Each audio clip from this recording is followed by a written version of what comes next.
रामचंद्राय नमः। श्री सीतारामचंद्राभ्यां नमः।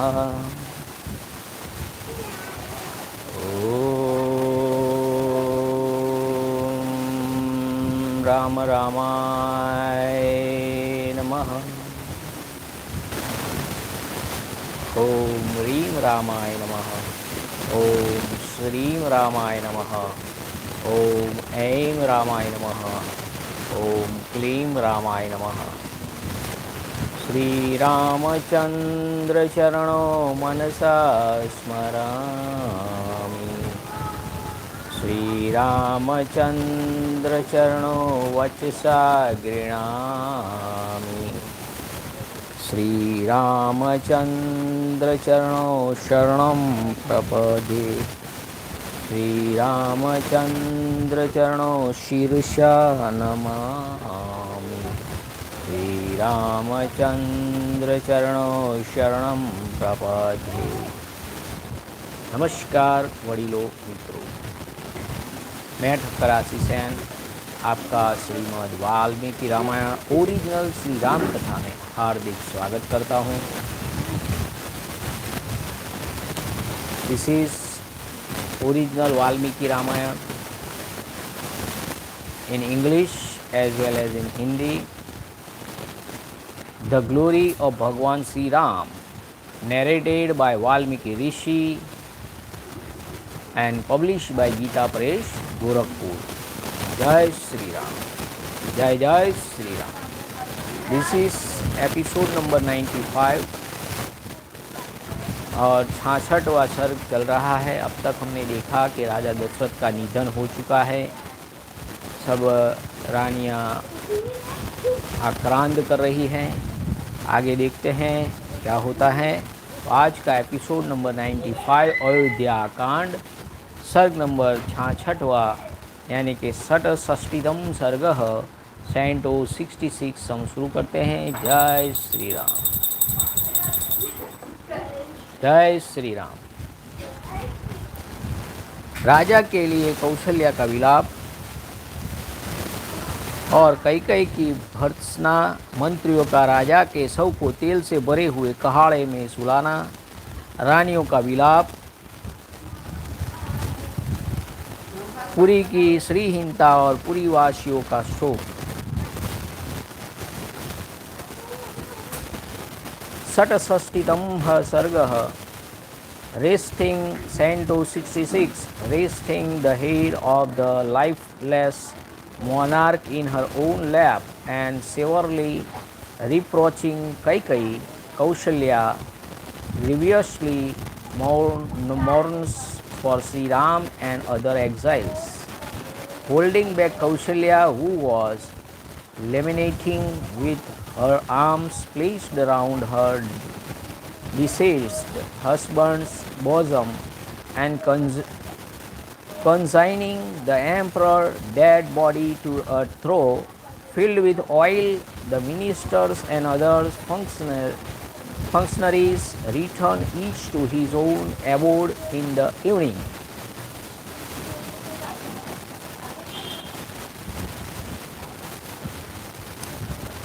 बुझी हुई आग, जलहीन समुद्र तथा प्रभाहीन सूर्य की भांति शोभाहीन हुए दिवंगत राजा का शव देखकर कौशल्या के नेत्र में आंसू भराए। वे अनेक प्रकार से शोकाकुल होकर राजा के मस्तक को गोद में ले कैकई से इस प्रकार बोली। Beholding the aforesaid emperor, whose spirit was now in heaven and who looked like a fully extinguished fire, a waterless ocean and a lustreless sun, and clasping the king's head, Kaushalya, who was stricken with grief in diverse ways, spoke as follows to Kaikai, her eyes full of tears. दुराचारिणी क्रूर कैकई, ले तेरी कामना सफल हुई। अब राजा को भी त्याग कर एकाग्रचित हो अपना अकंटक राज्य भोग।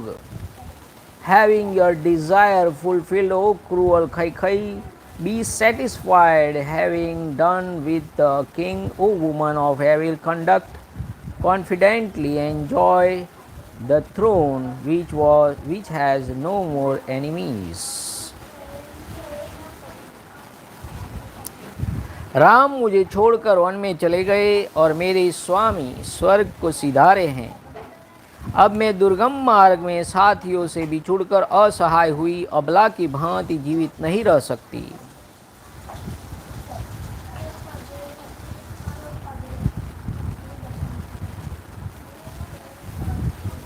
Forsaking me, Ram has departed for the forest, while my husband has ascended to heaven. As such, I cannot live any longer than a woman bereft of her companions on a perilous road. नारी धर्म को त्याग देने वाली, हे कैकेयी, सिवा संसार में दूसरी कौन ऐसी स्त्री होगी जो अपने लिए आराध्य देव स्वरूप पति का परित्याग करके जीना चाहेगी। Truly speaking, what woman other than Kaikeyi, who has cast all pity to the winds, would survive leaving her husband a veritable god to her?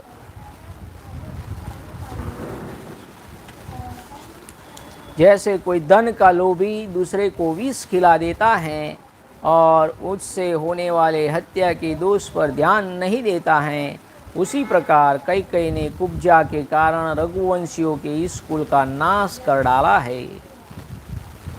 A greedy man does not cognize his own faults any more than he who partakes of a forbidden dish.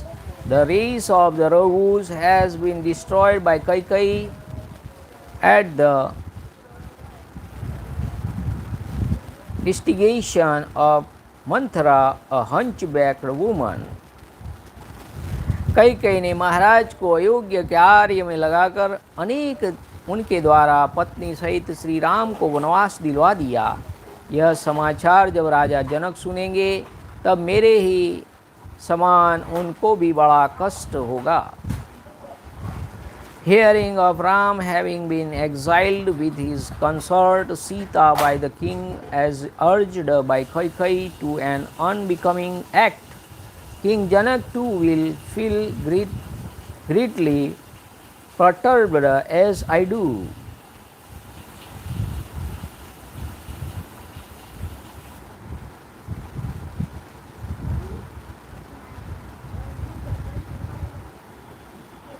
मैं अनाथ और विधवा हो गई, यह बात मेरे धर्मात्मा पुत्र कमल नयन श्री राम को नहीं मालूम है। वे तो यहाँ से जीते जी अदृश्य हो गए हैं।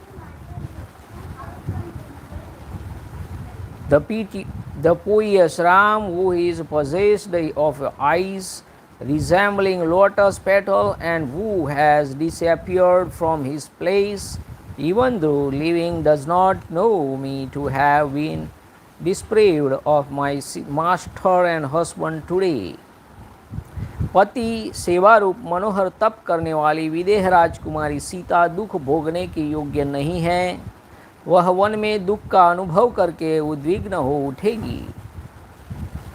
The daughter of Janak, the ruler of the Videha territory, who is engaged in agreeable aesthetics in the shape of service to her exiled husband living in a forest and is undeserving of suffering, will feel sorely afflicted in the forest. रात के समय जब भयानक शब्द करने वाले पशु पक्षियों की बोली सुनकर भयभीत हो सीता श्री राम की शरण लेगी, उन्हीं की गोद में जाकर छिपेगी। Greatly alarmed to her during the nights, the noise of howling wild beasts and birds possessing the habit of uttering a fearful cry, she will cling in terror of Ram, a season of Raghu. जो बूढ़े हो गए हैं, कन्याएं मात्र ही जिनकी संतति हैं, वे राजा जनक भी सीता की ही बारंबार चिंता करते हुए शोक में डूबकर अवश्य ही अपने प्राणों का परित्याग कर देंगे। Anxiously thinking again and again of Sita, a princess of the Vidya territory, and overwhelmed with grief, Janak too, who is aged and who has few issues, with a daughter named Urmila, wife of Lakshman, and a goddaughter in the person of Sita, will surely give up the ghost. मैं भी आज ही मृत्यु का वर्णन करूंगी। एक पतिव्रता की भांति पति के शरीर का आलिंगन करके चिता की आग में प्रवेश कर जाऊंगी। I too devoted as I am to my husband shall accordingly meet my destined, and this very day, nay, embracing this body of my husband, I shall enter the fire that will be prepared for his funeral.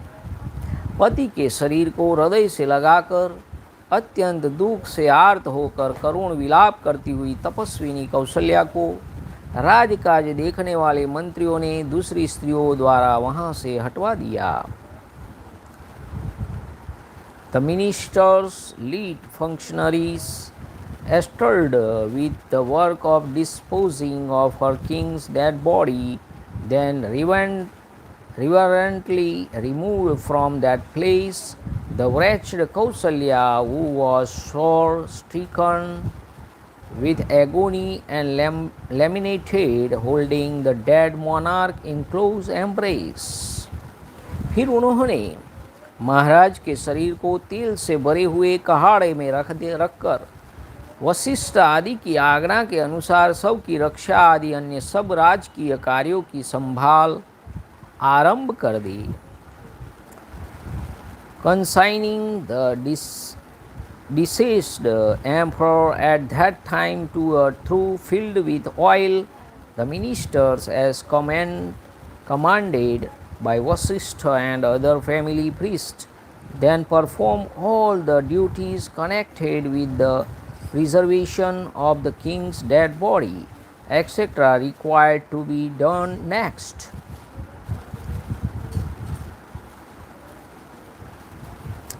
वे सर्वज्ञ मंत्री पुत्र के बिना राज का दाह संस्कार न कर सके, इसलिए उनके सब की रक्षा करने लगे। जब मंत्रियों ने राजा के शव को तेल के कहाड़े में सुलाया, तब यह जानकर सारी रानियां हाय ये महाराज परलोकवासी हो गए ऐसा कहती हुई पुनः विलाप करने लगी। Knowing as they did everything connected with the disposal of the dead body, the aforesaid counselor would not, of course, perform the king's funeral without the presence of a son. Hence they preserved the body of the king. Coming to know of the king having been laid by the ministers in the trough filled with oil, the aforesaid ladies laminated, exclaiming as follow, "Aha, the king is dead."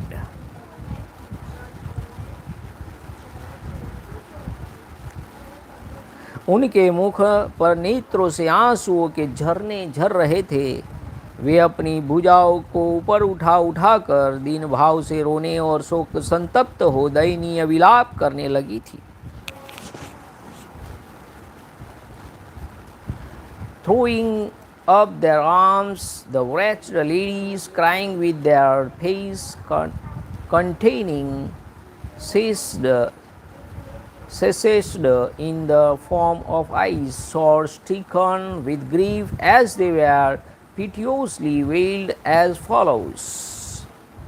वे बोली, हाँ महाराज, हम सत्य प्रतिज्ञ एवं सदा प्रिय बोलने वाले अपने पुत्र श्री राम से तो बिछड़ी ही थी, अब आप भी क्यों हमारा परित्याग कर रहे हैं। आहा, wherefore O emperor do you abandon us already bereft of Ram of unfailing promise, whoever speaks kindly to all. Shri Ram से बिछुड़कर हम सब विधवाएं इस दुष्ट विचार वाली सौत कैकई के समीप कैसे रहेंगी? Forsaken by Ram and deprived of our husband, how shall we live in proximity to our co-wives Kaikai of wrecked intention? जो हमारे और आपके भी रक्षक और प्रभु थे, वे मनस्वी श्री रामचंद्र राजलक्ष्मी को छोड़कर वन चले गए हैं। The glorious Ram was indeed our protector and Lord as well as of yours. Self-control as he is, having relinquished the royal fortune, he has departed for the forest. वीरवर Shri Ram और आपके भी न रहने से हमारे ऊपर बड़ा भारी संकट आ गया है, जिससे हम मोहित हो रही हैं। जब सौत कैकई के द्वारा तिरस्कृत हो, हम यहाँ कैसे रह सकेगी?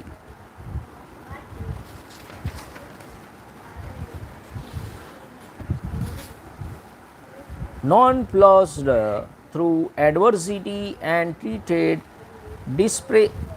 disrespectfully by Kaikai, how shall we live without you and that heroic prince?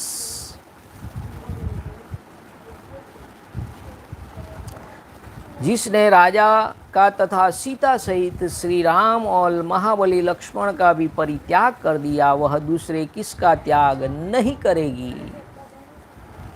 Whom else will see by whom have been abandoned the king as well as Ram with Sita and the very mighty Lakshman not abandoned? हे रघुकुल नरेश, दशरथ की वे सुंदरी रानियां महान शोक से ग्रस्त हो आंसू बहाती हुई नाना प्रकार की चेष्टाएं और विलाप कर रही थी। उनका आनंद लुट गया था। Bathed in tears and seized with enormous grief, those charming consort of Dashrath, a season of Raghu, tossed about on the ground, devastated of joy as they were. महामना राजा दशरथ से हीन हुई वह अयोध्यापुरी नक्षत्रहीन रात्रि और पति विहीना नारी की भांति श्रीहीन हो गई थी। Bereft of his high-souled ruler, King Dashrath, the city of Ayodhya did not shine any more than a night without star or a woman deprived of her husband. नगर के सभी मनुष्य आंसू बहा रहे थे, कुलवती स्त्रियां हाहाकार कर रही थी, चौराहे तथा घरों के द्वार सुने दिखाई देते थे। वहाँ झाड़ बुहार, लीपने पोतने तथा बलि अर्पण करने आदि क्रियाएं नहीं होती थी। इस प्रकार वह पूरी पहले की भांति शोभा नहीं पाती थी। With its men bathed in tears and women of high pedigree raising a cry of distress at its crossroads and entrance of house looking desolate, the city did not look charming as before. राजा दशरथ शोकवश स्वर्ग सिधारे और उनकी रानियां शोक से ही भूतल पर लौटती रही। इस शोक में ही सहसा सूर्य की किरणों का प्रचार बंद हो गया और सूर्यदेव अस्त हो गए। तत्पश्चात अंधकार का प्रसार करती हुई रात्रि उपस्थित हुई।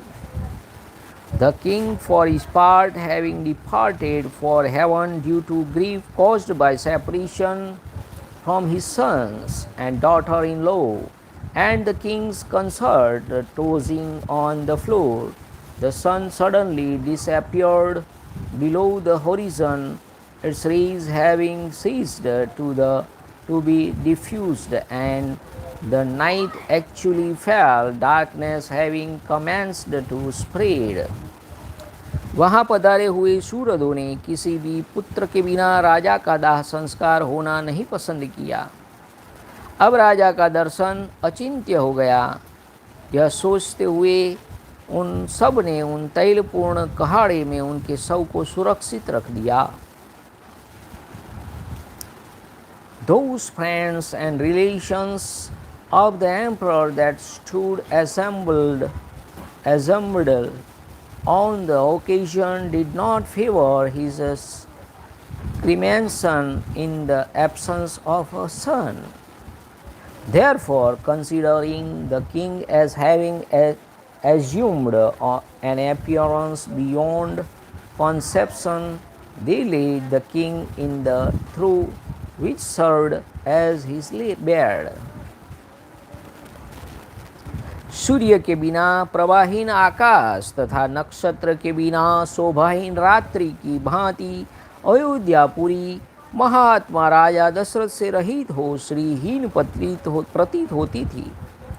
उसकी सड़कों और चौराहों पर आंसुओं से अवरुद्ध कंठ वाले मनुष्य की भीड़ एकत्र हो गई थी।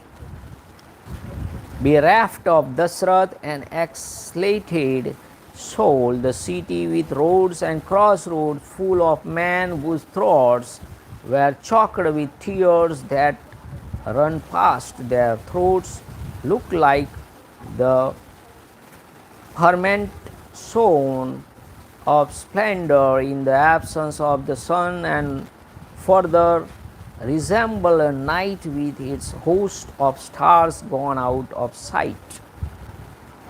झुंड के झुंड स्त्री और पुरुष एक साथ खड़े होकर भरत माता कैकेयी की निंदा करने लगे, और उस समय महाराज की मृत्यु से अयोध्यापुरी में रहने वाले सभी लोग शोकाकुल हो रहे थे। कोई भी शांति नहीं पाता था। Coming together in batch and reproaching Bharat's mother, man and woman in the city felt distressed at that time on the king's demise and found no rest. इस प्रकार श्री वाल्मीकि निर्मित आर्ष रामायण आदि काव्य के अयोध्या कांड में 66वां सर्ग पूरा हुआ।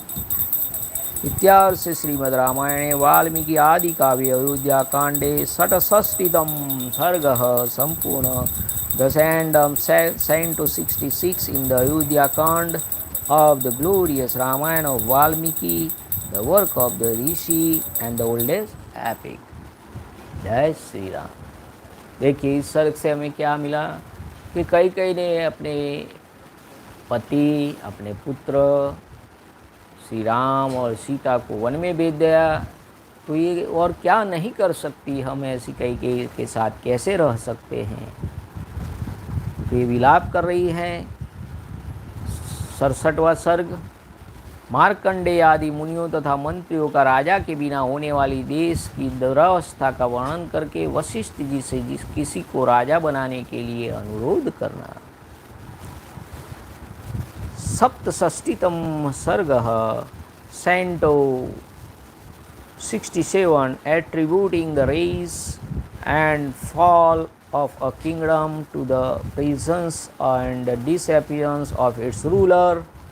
Markandeya and other great sages who attend the king's court the following day urged Vasishtha to install any of the prince of the throne immediately. Ayodhya में लोगों की वह रात रोते कलपते ही बीती। उसमें आनंद का नाम भी नहीं था।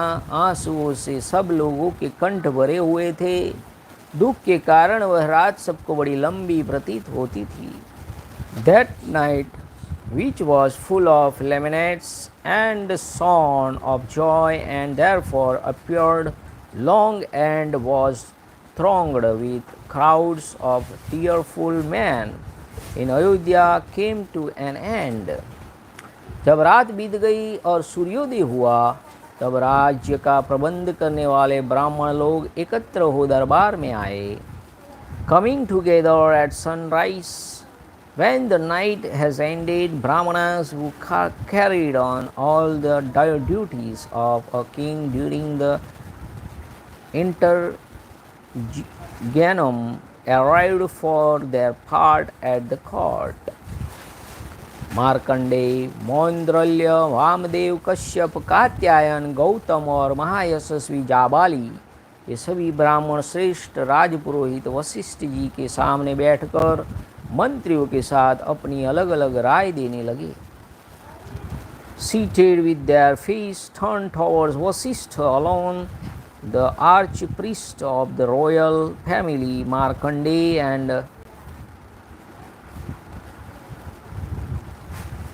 Maudalya, Vamadev and Kashyapa, Katyayana and Gautama, as well as Zabali, who enjoyed great fame. These Brahmanas, along with the ministers, separately made speeches, the substance of which is given below. वे बोले, पुत्र शोक से इन महाराज के स्वर्गवासी होने के कारण यह रात बड़े दुख से बीती है, जो हमारे लिए 100 वर्षों के समान प्रतीत होती थी.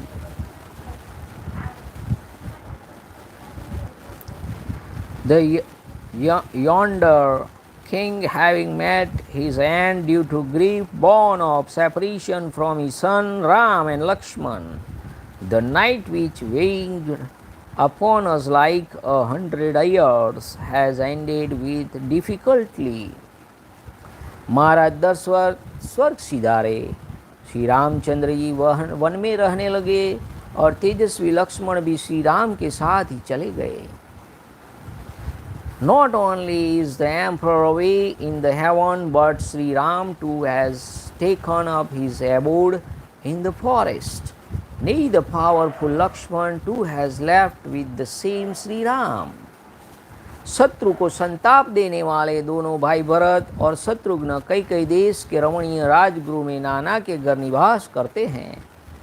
Both Bharat and Shatrugna, who are capable of chastity,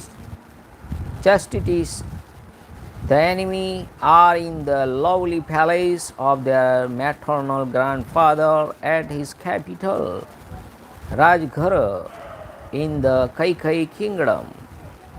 Ikshvaku वंशी राजकुमारों में से किसी को आज ही यहाँ का राजा बनाया जाए, क्योंकि राजा के बिना हमारे इस राज्य का नाश हो जाएगा.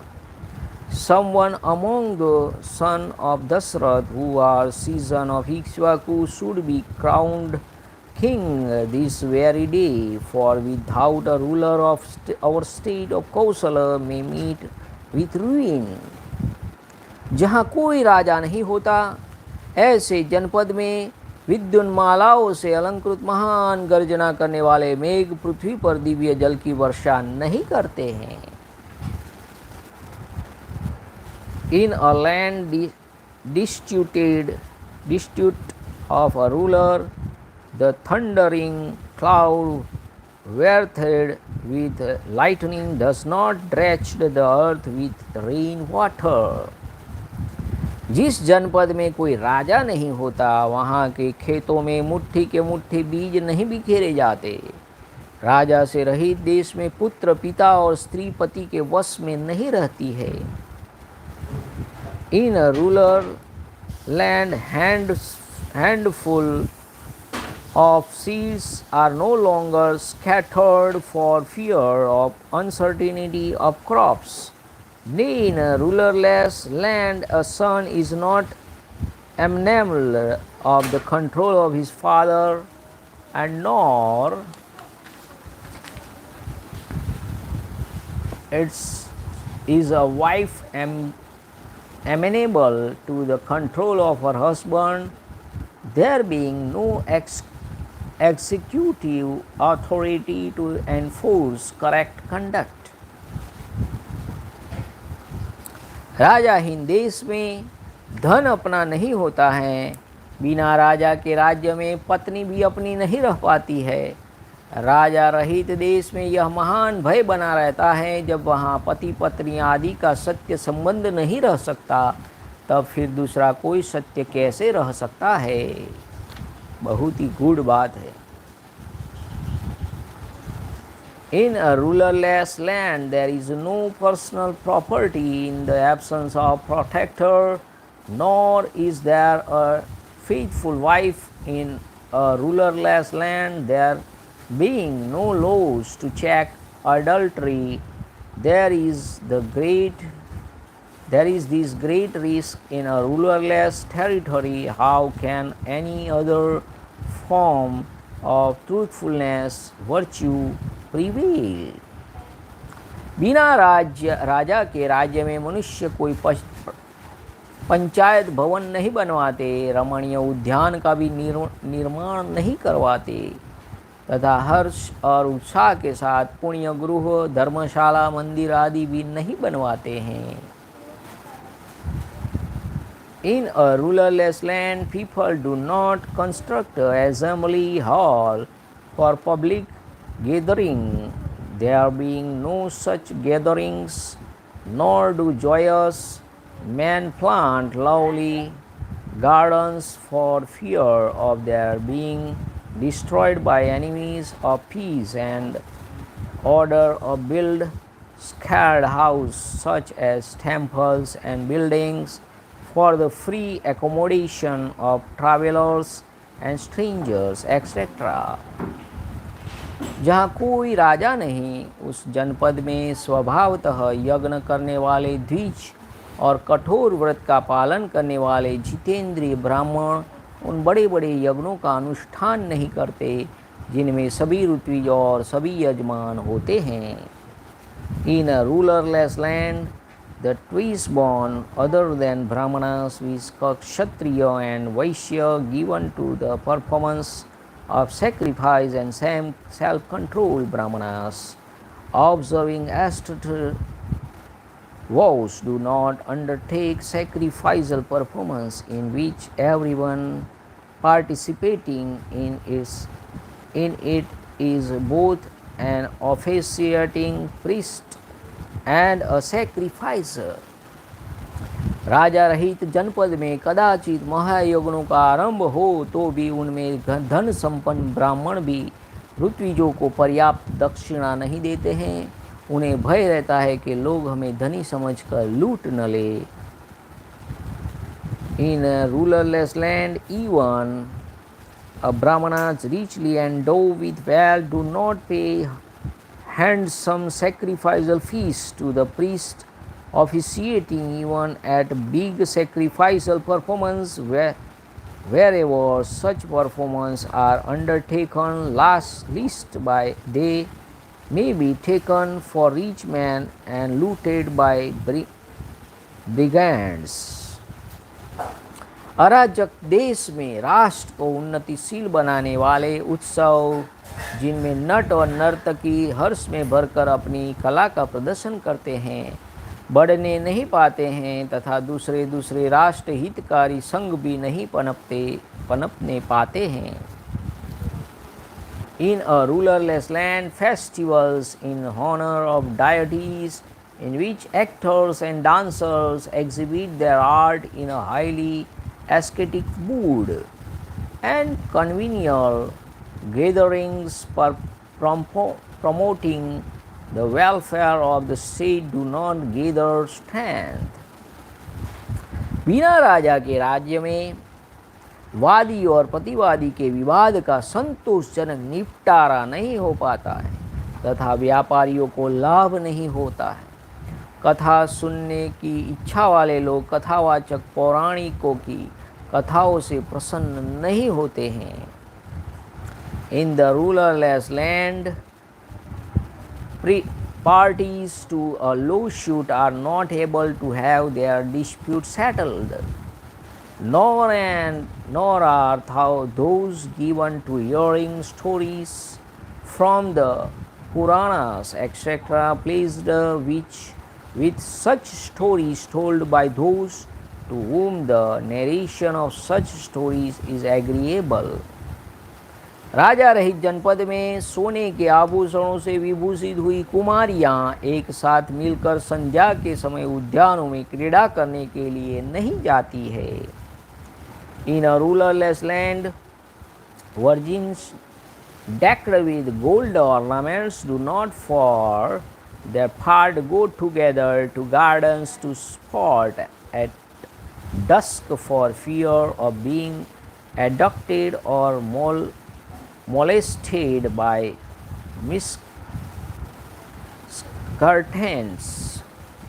बिना राजा के राज्य में धनी लोग सुरक्षित नहीं रह पाते तथा कृषि और गौ रक्षा के जीवन निर्वाह करने वाले वैश्य भी दरवाजा खोलकर नहीं सो पाते हैं। इन अ रूलरलेस land wealthy husband men and cow herds, even though well protected by their attendants, do not sleep with open doors for fear of burglars and dacoits. राजा से रहित जनपद में कामी मनुष्य नारियों के साथ शीघ्रगामी वाहनों द्वारा वन विहार के लिए नहीं निकलते हैं। In a ruleless land, lustful men do not drive in swift-going conveyance with women to pleasure groves for enjoying the forest's scenery. जहाँ कोई राजा नहीं होता उस जनपद में 60 वर्ष के दंतार हाथी घंटे बांधकर सड़कों पर नहीं घूमते हैं। In a ruleless land, 60 years old tusker do not for fear of being deprived of their tusk or bells, moved about on the main roads with bells fastened to their girths. बिना राजा के राज्य में धनुर्विद्या के अभ्यास काल में निरंतर लक्ष्य की ओर बाण चलाने वाले वीरों की प्रत्यंचा तथा करताल का शब्द नहीं सुनाई देता है। In a rulerless land, the sound of plucking the bowstring with the hand produced by Kshatriyas uninterruptedly discharging arrows while practicing the use of bows is not heard. राजा से रहित जनपद में दूर जाकर व्यापार करने वाले वणिज बेचने की बहुत सी वस्तुएं साथ लेकर कुशलपूर्वक मार्ग तय नहीं कर सकते हैं। In a rulerless land, merchants traveling far and wide do not safely move about fully equipped with abundant sellable goods. जहाँ कोई राजा नहीं होता उस जनपद में जहाँ संध्या हो वहीं डेरा डाल देने वाला अपने अंतःकरण के द्वारा परमात्मा का ध्यान करने वाला और अकेला ही विचरने वाला जितेंद्रिय मुनि नहीं घूम फिर सकता है, क्योंकि उसे कोई भोजन देने वाला नहीं होता है। In a rulerless land, self-control ascetic moving all by themselves and contemplating on the self with their own mind and taking up their abode wherever the evenings fall, do not move about freely for want of hospitable householders. अराजक देश में लोगों को अप्राप्त वस्तु की प्राप्ति और प्राप्त वस्तु की रक्षा नहीं हो पाती है। राजा के न होने पर सेना भी युद्ध में शत्रुओं का सामना नहीं कर पाती है। In a rulerless land, there is no acquisition of property and no security of possessions, nor is the army able in a rulerless land to vanquish the foes in a battle. बिना राजा के राज्य में लोग वस्त्राभूषण से विभूषित हो हुष्ट पुष्ट उत्तम घोड़ों तथा रथों द्वारा सहसा यात्रा नहीं करते, क्योंकि उन्हें लुटेरों का भय बना रहता है। In a rulerless land, people do not quickly move out decked with ornaments in chariot driven by spirited horses of excellent breeds. राजा से रहित राज्य में शास्त्र के विशिष्ट विद्वान मनुष्य वनों और उपवनों में शास्त्रों की व्याख्या करते हुए नहीं ठहर पाते हैं। In a rulerless land, men will versed in scared lore do not meet freely, holding disputations in forest and groves. जहाँ अराजकता फैल जाती है उस जनपद में मन को वश में रखने वाले लोग देवताओं की पूजा के लिए फूल, मिठाई और दक्षिणा की व्यवस्था नहीं करते हैं। In a ruleless lands, flowers, sweetmeats, and sacrificial feasts are not got together for worship of deities by self-controlled man. जिस जनपद में कोई राजा नहीं होता, वहाँ चंदन और अगरू का लेप लगाए हुए राजकुमार वसंत ऋतु के खिले हुए वृक्ष की भांति शोभा नहीं पाते हैं। In a ruleless land, prince simmered with paste of sandal and aloe wood do not figure prominently as trees in the vernal season. जैसे जल के बिना नदियाँ, घास के बिना वन और ग्वालों के बिना गौओं की शोभा नहीं होती हैं, उसी प्रकार राजा के बिना राज्य की शोभा नहीं हो पाती है। A state without ruler is really no better than rivers without water, a woodland without grass, and cows without a keeper. जैसे ध्वज रथ का ज्ञान कराता है और धूम अग्नि का बोधक होता है, उसी प्रकार राजकाज देखने वाले हम लोगों के अधिकार को प्रकाशित करने वाले जो महाराज थे, वे यहाँ से देवलोक चले गए हैं। A standard is the distinguishing mark of a cheroot, while smoke is a testimony to the presence of fire. King Dashrath, who is likewise brought us counselor into a prominence by bestowing his honor on us, has passed from the human state to the state of gods. राजा के न रहने पर राज्य में किसी भी मनुष्य की कोई भी वस्तु अपनी नहीं रह जाती। जैसे मत्स्य एक दूसरे को खा जाते हैं, उसी प्रकार अराजक देश के लोग सदा एक दूसरे को खाते, लूटते, खसोटते रहते हैं। In a rulerless land, nothing is one's own in the eyes of anyone. Like fish, man always devour one another. जो वेद शास्त्रों की तथा अपनी अपनी जाति के लिए नियत वर्णाश्रम की मर्यादा को भंग करने वाले नास्तिक मनुष्य पहले राजदंड से पीड़ित होकर दबे रहते थे, वे भी अब राजा के न रहने से निशंक होकर अपना प्रभुत्व प्रकट करेंगे।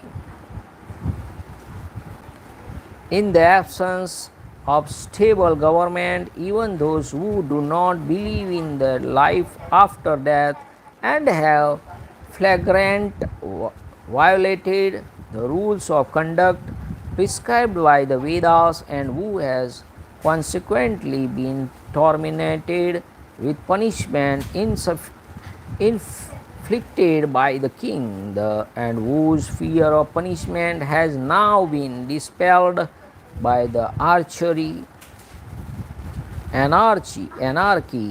prevailing at the time, are able to impose their unauthorized authority over others. जैसे दृष्टि सदा ही शरीर के हित में प्रवृत्त रहती हैं, उसी प्रकार राजा के भीतर सत्य और धर्म का प्रवर्तक होता है।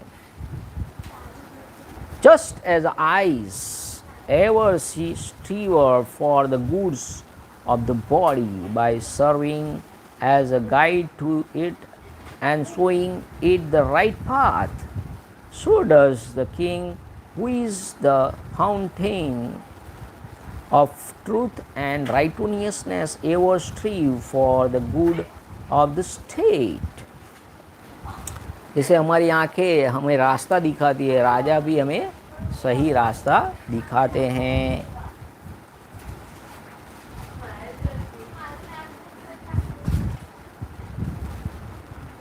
राजा ही सत्य और धर्म है, राजा ही कुलवानों का कुल है, राजा ही माता और पिता हैं तथा राजा ही मनुष्य का हित करने वाले होते हैं। The king is the truthfulness and virtue incarnate. The king constitutes the nobility of birth in man of a high pedigree. The king is the mother as well as the father. The king is the benefactor of man. राजा अपने महान चरित्र के द्वारा यम, कुबेर, इंद्र और महाबली वरुण से भी बढ़ जाते हैं। यमराज केवल दंड देते हैं, कुबेर केवल धन देते हैं, इंद्र केवल पालन करते हैं और वरुण केवल सदाचार में नियंत्रित करते हैं। परंतु एक श्रेष्ठ राजा में चारों गुण मौजूद होते हैं, अतः वह इनसे बढ़ जाते हैं। Even Yama, the god of retribution, Kubir, the son of Visrasava, the god of riches, Indra, the ruler of gods, and the very mighty Varuna, the deity residing over water, are outstrapped by a king of excellent conduct by virtue of such conduct, insomuch as the combines in himself the virtue of all the above named deities. यदि संसार में भले बुरे का विभाग करने वाला राजा ही न हो तो यह सारा जगत अंधकार से आच्छादन सा हो जाए, कुछ भी सूझ न पड़े। If there is no king demarcating good and evil in the world, oh, this world will be reduced to utter darkness as it were, and nothing can be clearly perceived. Vashishtha ji जैसे उमड़ता हुआ समुद्र अपनी तटभूमि तक पहुंचकर उससे आगे नहीं बढ़ता है, उसी प्रकार हम लोग महाराज के जीवन काल में भी केवल आपकी ही बात का उल्लंघन नहीं करते थे। Even while the emperor was alive, we all never violated, O sage Vasishtha, your command any more than the oceans overstep the coastline on reaching it.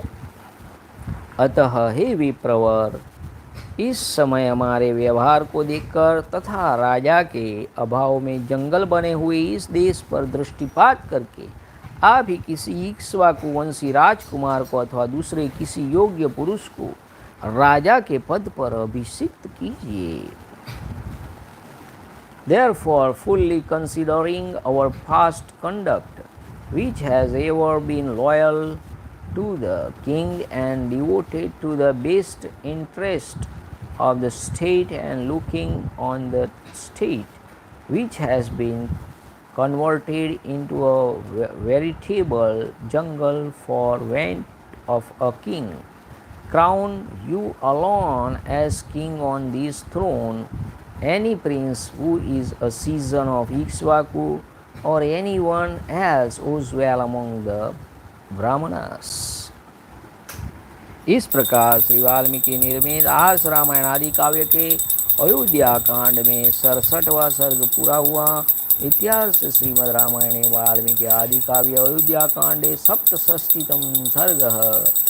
Thus ends Canto 67 in the Ayodhyakand of the glorious Ramayana of Valmiki, the work of a rishi and the oldest epic. Jai Sri Ram. नमः पार्वती पतये हर हर महादेव हर। ओम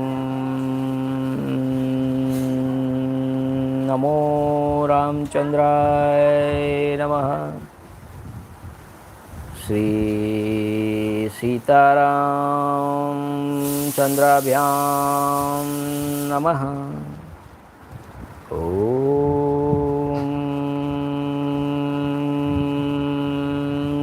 राम रामाय नमः।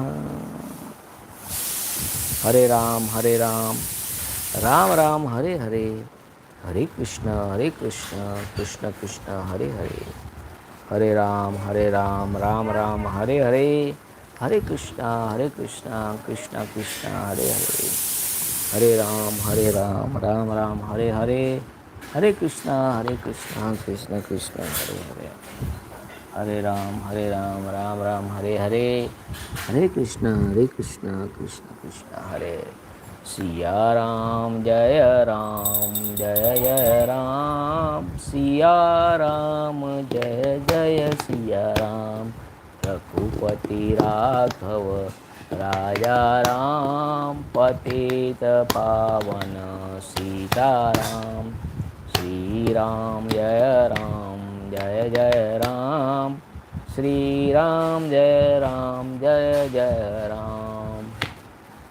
રઘુપતિ રાઘવ રાજા રામ પતિત પાવન સીતારામ શ્રી રામ જય રામ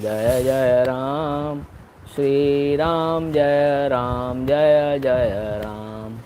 શ્રી રામ જય રામ શ્રી રામ જય રામ જય શ્રી રામ જય શ્રી રામ. જય મહારાજ.